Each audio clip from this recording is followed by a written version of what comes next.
Isang mapagpalang hapon po sa inyong lahat. Ito po, late na po ito natin ma-upload. Pero i-upload pa rin po natin. Ito po yung tungkol sa pagpunta po sa Antingero.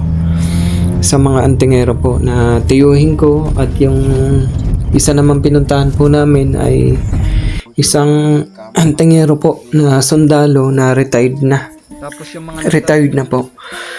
So ayaw niya pong magpakilala o kahit yung pangalan niya, hindi niya po sabihin. At nandito na po kami kay Chong. Bale, pinakita niya po dito yung sinukuan na medalyon, Santo Cristo. Ayan. At dito, ito po yung sa hindi magpakilala na isang Antingero na may hawak po nitong Salvador, kung tawagin po, ito'y baliktaran, kabilaan. Ayan, isa rin po ito sa malakas niyang pinanghahawakan na gamit. Baliktaran po yan. Ayan po ay isa na rin po sa, yan, pasensya na, pinapalimusan niya, tsaka gano'n na rin po itong malaking tamilok.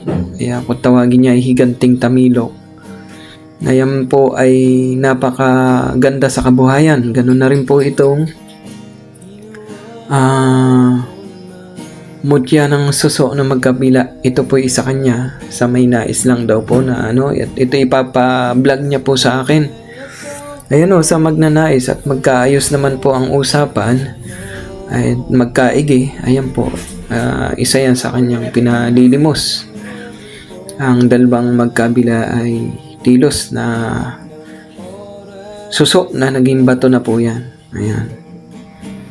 Bali yun nga po, mayroon pa dito po na isa na pinakita niya sa akin. Ito pong nagsasalin siya ng ng tubig. Kung tawagin niya po daw yan ay si Adan. At yun nga po, pinakanghuli niyang ipinakita.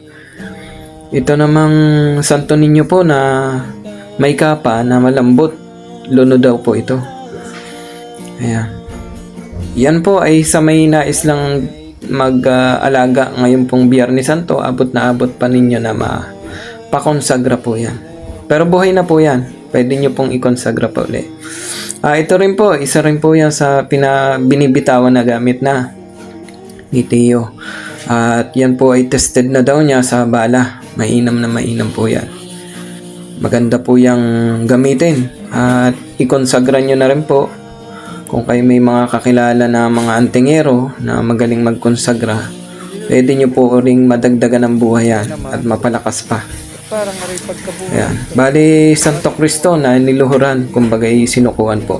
Tapos ang nasa likod niya, Ito namang isa. ayun nga pong mahal na berhen na kalong si Jesus, ano? Ayan. Yung padala ni Greg.